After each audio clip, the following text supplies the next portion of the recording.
Nakausap yata ko to sila. Sabi ko rin, sige na rin, kaya parang may umiikot dito sa may bintana ko. Kaya ito si Ahmad. Marisol! Marisol! Anong Marisol? Yung pala, may mga pinamigay si Gigi ng mga grad. Tatanungin niya ako kung may gusto ako doon sa school na magkakita. Nag-ikot na sila. Ano, meron ako nakita doon ng mga supot na malaki. Oh, kay Ziad yan.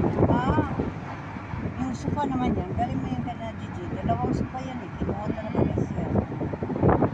Kasi yung cabinet na yan. Paano yung cabinet? Ang aking kwarto, parang ang kwarto. Eh, yung kabinet, kailangan may gusto niyo. Hindi mo yun ibibinta yung sopa mo, ate? Yung sofa. Sa'yo? Sa akin? Oo. Sino?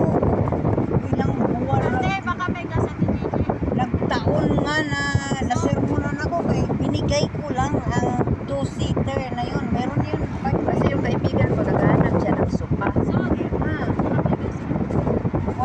Wala siyang extra.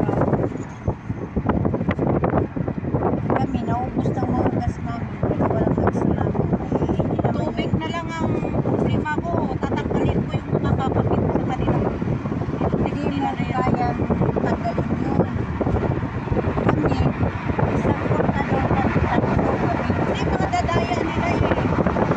Babayad, hindi sila magbabayad. Papasok nila sa bayaran sa buo. Tingnan mo kung ano nangyari sa electricity. Wala. Ang gawin nyo, every month talaga kayo magbayad. Alam mo ba kung magkano ang reading lang? Ipangis pa, kung ako lang sa sarili ko, wala akong problema. Kinabit nila ng ilang taon sa sa kontador ko na wala akong alam. Oh.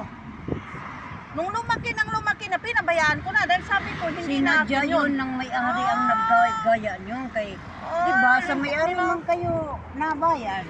Hindi. Ako mismo, nasa doon ako mismo sa electricity nagbabayad. Pero napapansin ko na parang wala akong binabayaran, no? Taas, nagbayad ako ngayon, magkakatapusan, limpak-limpak na ng dinar na ng tumata.